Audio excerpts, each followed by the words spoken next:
To a new blog. আজকে হচ্ছে 3rd of February আর আজকে আমি যাচ্ছি হচ্ছে বিয়ে বাড়িতে। আমার বাড়িতেই যাচ্ছি, বাড়িতেই আছে হচ্ছে বিয়ে, তাও আবার দুটো বিয়ে। কাল রাত্রে আমি অফিস থেকে আসার পরে এগুলোকে করেছি। কতটা কি করতে পেরেছি জানি না, মানে খুব সিম্পলের ওপর দিয়ে করা ট্রাই করেছি। এটাতে তো ভালো হয়েছে, বাট ডান হাতটা আমি তোমাদেরকে পরে দেখাবো।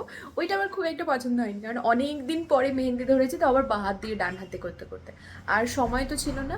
খুব সব কিছু গোছানোর পরে তারপর করতে হয়েছে, তো সেই জন্য একটু সিম্পল হয়ে গেছে। তো চলো, এখন আমাদের 11টার দিকে ট্রেন আছে, এখন বাজে হচ্ছে আপাতত 8টা মতো। আমরা এখান থেকে 9টার দিকে বার হব। জার্নি কীরকম হচ্ছে তোমাদের সাথে সব কিছু শেয়ার করবো, চলো। মোটামুটি একটা জামা কাপড় পরে রেডি হয়ে গেছি। এটা হচ্ছে আমার ঘরে পরার স্যুট বলতে পারো, জামা বলতে পারো। তো সেইটাই আমি পরে চলে যাচ্ছি, তাহলে কি হবে, একটু ফ্রিলি থাকা যাবে, কমফোর্টেবল হবে।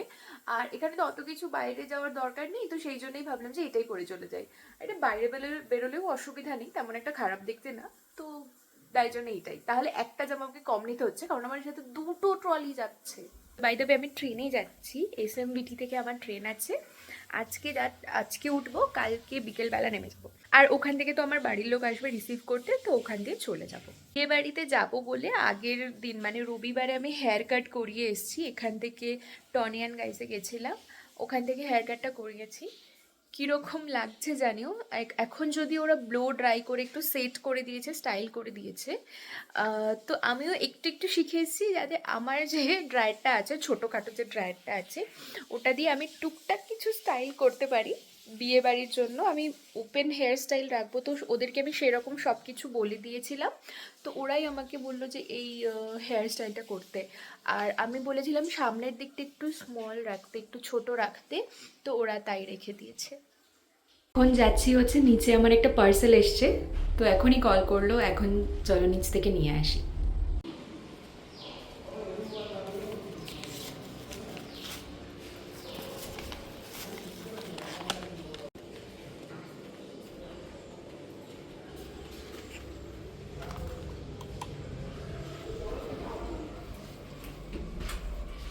দুটো পার্সেল, দুটো শিট মাস্ক অর্ডার করেছিলাম, আর একটা হচ্ছে মাস্কিং টেপ ট্রলির জন্য, তো সেই দুটোই নিতে এসেছি।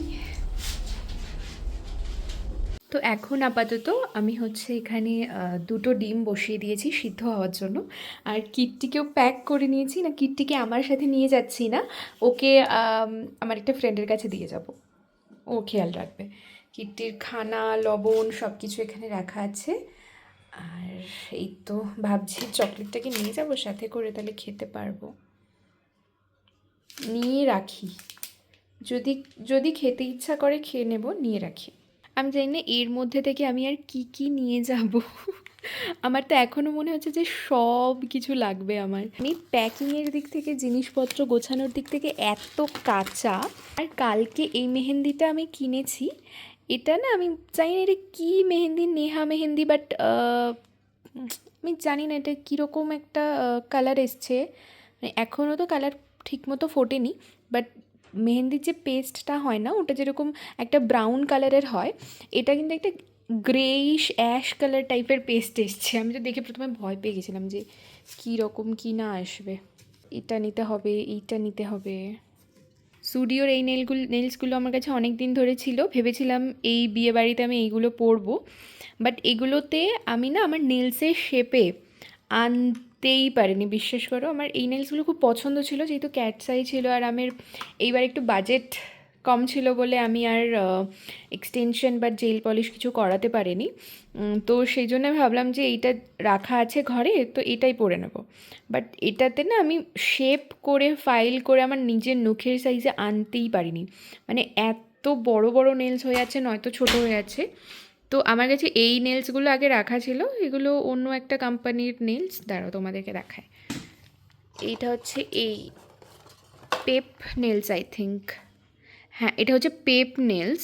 তো এই নেলসটারই এই কালারটা রাখা ছিল, তো এটাই আমি কালকে না পেরে পরে নিয়েছি। আর এই যে এরকম দেখতে লাগছে, এরকম দেখতে লাগছে। এটা আগেরটার থেকে তো অনেক ভালো লাগছে। হ্যাঁ ক্যাটস আই নয়, বাট তবু এই ক্রোমটা বেশ ভালো লাগছে। ক্যাবে উঠে পড়েছি আর এই যে আমাদের রাস্তাটা ক্রস করেই এখন যাচ্ছি। এবার সোজা একদম এসএমভিটি স্টেশনের পথে। আর আজকের ওয়েদারটা বেশ ভালো, বেশ সানি ওয়েদার আছে। আজকে হয়তো ক্যাবে আছি বলে বুঝতে পারছি না, বাট অন্যদিন যখন মানে আমাদেরকে অফিস যেতে হয় না, তখন দাঁড়িয়ে থাকলে বোঝা যায় এত রৌদ্রের তাপ। তো বাট ওয়েদারটা বেশ ভালো, দেখতে বেশ ভালো লাগছে। আর সামনে এত ট্রাফিক এই টাইমটাতে, আজকে আবার মঙ্গলবার। দেখতেই পাচ্ছ আমাদের গাড়ি সরছেই না, একটু একটু করে যাচ্ছে। এই মারাথালি পুরো ব্রিজটা ক্রস করতে আমাদের মোটামুটি 10 মিনিট লাগবে। ক্যাবে উঠেই একটা জিনিসের দিকে অনেকক্ষণ ধরেই তাকিয়েছিলাম, বাট অতটা হয়তো মন দিয়ে দেখিনি বলে না, মানেটা বুঝতে পারিনি। তো এখন যখন আমি দেখছি এটার দিকে কন্টিনিউয়াসলি, তখন বুঝতে পারলাম যে এখানে কী লেখা আছে, please have sealed water, body needs water. আর এখানে কিন্তু দুটো বোতলও রাখা ছিল। তো আমার বেশ ভালো লেগেছে এই অ্যাপ্রোচটা, যে বা যারাই করেছেন খুব ভালো লেগেছে। এতক্ষণ হয়ে গেছে এখনও আমরা মারাথালি ব্রিজ ক্রস করতে পারিনি। যারা তোমরা এই দিকটাতে থাকো তারা বুঝতেই পারবে এই অফিস আওয়ারে এই জায়গাটাতে যে এত ট্রাফিক থাকে। দেখো আমাদের উল্টো দিকটাতে কিন্তু একটু ফাঁকা আছে, আর আমাদের এখানটাতে দেখো রাস্তাটাতে কোনো রাস্তা আর দেখা যাচ্ছে না, শুধু গাড়ি গাড়ি। যাই হোক, আমরা ওই জায়গাটা পেরিয়ে এসেছি। আর একটু দূরে আসার পরই একটা বাড়ির সামনে এত সুন্দর একটা ফুলের গাছ দেখতে পেয়ে গেছি। এই ফুলগুলো যে আমার এত ভালো লাগে। আর এখন ব্যাঙ্গালোরে এদিকে সেদিকে তাকালেই দেখতে পাবে এই গাছগুলো আছে। খুব দারুণ লাগে এই দিকগুলো দেখতে, আর ফটো খুব ভালো ওঠে এগুলোর সামনে। চলো যাই এবার আস্তে আস্তে স্টেশনের পথে। আসলে অনেক দিন বাদে ট্রেনে যাচ্ছি, তো তো একটু ভয় আছে, আবার অনেকটা এক্সাইটমেন্টও আছে। তো মিক্সড ফিলিংস আছে। স্টেশনে গিয়ে তারপরে কথা বলছি। আমার ট্রেনের টাইমিং ছিল হচ্ছে 11টা 15-তে। আমি পৌঁছেছি ওরকম 10টা 15 নাগাদ, 1 ঘন্টা আগে পৌঁছে গেছি। তবে দেখি সেখানে এসে যে ট্রেন আমাদের জন্য ওয়েট করছে এখনও, আর সব লোকজন উঠে গেছে, তার মানে ট্রেন কিন্তু বেশ খানিকক্ষণ আগে এসেই দাঁড়িয়েছে। ট্রেনে উঠে সব জিনিসপত্র গুছিয়েও নিয়েছি, আর আমাদের ট্রেন চলতেও শুরু করে দিয়েছে। আর ওই যে দূরে দেখতে পাচ্ছ বন্দে ভারত এক্সপ্রেস দাঁড়িয়ে আছে। আমার এখনও সেই সৌভাগ্য হয়নি বন্দে ভারতে ওঠার, বাট আমার অনেক ফ্রেন্ড কালিগ ওরা উঠেছে, ওরা ওদের ভিডিও সেন্ড করেছে। আমি আজ দূর থেকে বন্দে ভারতকে দাঁড়িয়ে থাকতে দেখলাম, এই প্রথমবার দেখলাম আমার চোখের সামনে। তো বেশ ভালো লাগলো। এখানে একটা সাদা দাঁড়িয়ে আছে, আর পিছন দিকে একটা অরেঞ্জ কালারের বন্দে ভারত দাঁড়িয়ে আছে।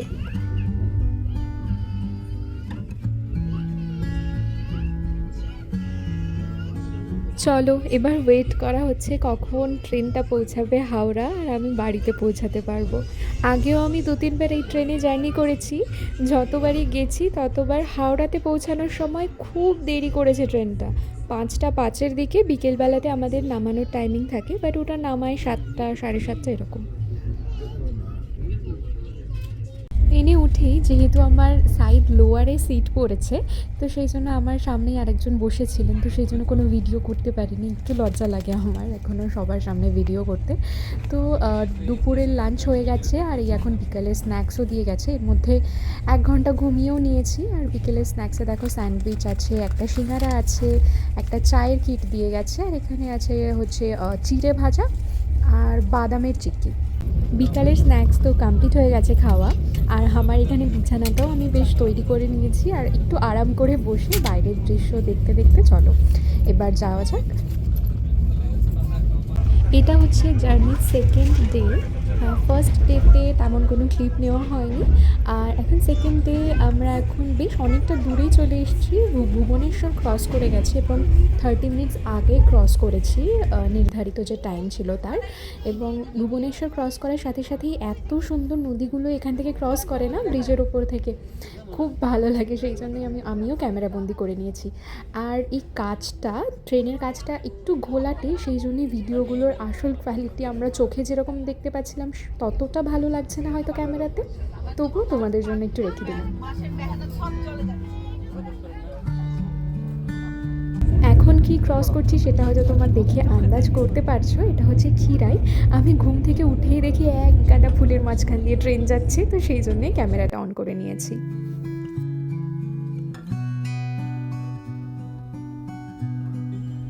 এই যে অবশেষে পৌঁছে গেছি হাওড়াতে। আমাদের ট্রেন যথারীতি 2 ঘন্টা এক্স্যাক্ট লেট করেছে।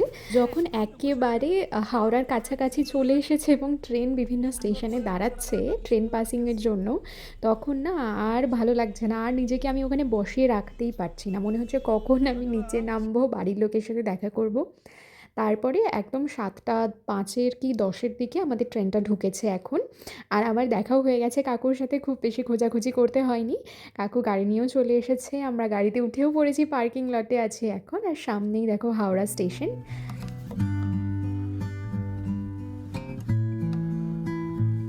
চলো এবার গাড়িতে বসে গেছি, মানে এটা একেবারে বাড়িতে গিয়ে নামবো। তবু এখান থেকে যেতে আমাদের 2.5 ঘন্টা মতো টাইম লাগবে দেখাচ্ছে। সেই টাইমটুকুও আমি আর গাড়িতে বসে থাকতে পারছি না। এই 2 দিন ধরে জার্নি করে এসে আবার গাড়িতে বসে থাকা, আমি আর নিজেকে আটকাতে পারছি না। তবুও ধৈর্য ধরে যাই। আর এখন সন্ধেবেলা, রাস্তাতে এত জ্যাম আছে, গাড়িও তো এগোতে পারছে না তাড়াতাড়ি। ধৈর্য ধরে বসে থাকতে হবে খানিকক্ষণ। প্রায় অনেকটা টাইমই হয়ে গেছে আমরা স্টেশন থেকে বেরিয়েছি, তবুও না আমাদের এখনও চেনা রাস্তা আসেনি। মনে হচ্ছে ড্রাইভার একটু ঘুরপথে নিয়ে যাচ্ছে বা কি অন্য পথে নিয়ে যাচ্ছে জানি না। জিজ্ঞেস করে দেখতে হবে একবার। আচ্ছা, এবার তোমাদেরকে বলি আসলে কি হয়েছে। এটা দেখতে পাচ্ছ, এটা হচ্ছে আমরা রেড রোডের ওপর দিয়ে যাচ্ছি। এই রাস্তাটা দিয়ে আমাদের আসার কথা ছিল, আমরা যথারীতি এখানে উঠেও গেছি। আর এরপরে আমাদের যে রাস্তাটাতে যাওয়ার কথা ছিল, ড্রাইভার আমাদেরকে, জানি না কি হয়েছিল ওনার, উনি স্ট্রেট যাওয়ার বদলে উনি বাম দিকে ঘুরে গেছিলেন। আমার কাকুও কিছু বুঝতে পারেনি, কারণ হচ্ছে কাকু ভেবেছে হয়তো ড্রাইভারের জানা আছে শর্টকাট কিছু রাস্তা, তো কাকু কিছু বলে উনি সেই জন্য। তারপরে যখন দেখে ঘুরে ঘুরে ঘুরে ঘুরে কোনো রাস্তা খুঁজে পাচ্ছে না, কোথায় যাবে না যাবে, তারপর সব জায়গা ঘুরতে ঘুরতে ম্যাপ দেখা হলো। তারপরে কাকু ড্রাইভারকে বকা দিল যে এই রাস্তা দিয়ে, যে রাস্তা দিয়ে বলছি সেই রাস্তা দিয়ে চল। অবশেষে আমরা একটা ফ্লাইওভার ধরতে পেরেছি। তো এই ফ্লাইওভার দিয়ে আমরা ঠিক রাস্তায় আশা করি যেতে পারবো এখন। তো চলো দেখা যাক কত তাড়াতাড়ি বাড়ি পৌঁছাতে পারি। আর ড্রাইভার দাদারও দোষ দিয়ে তো লাভ নেই, কারণ আমাদের কলকাতার এত অলিগলি সবই তো একই রকম প্রায় দেখতে। তো কোনটা থেকে কোনটা গুলিয়ে গেছে উনিও বুঝে উঠতে পারেননি রাত্রেবেলা। আর এত ট্রাফিক, এদিকে সিগন্যাল ওদিকে সিগন্যাল, উনিও হয়তো ভুল করে ওই দিকে চলে গেছেন। তো চলো অবশেষে সঠিক রাস্তায় আছি। হ্যাঁ, একটু দেরি হয়ে গেছে, 1 ঘন্টা মতো লেট হয়ে গেছি আমরা রাস্তাতে। আর এই যে সামনে আইটিসির হোটেলটা এত সুন্দর দেখতে লাগছে। আমরা এই ফ্লাইওভার থেকে নামলাম, এখন আমরা সোজা বাড়ির পথে।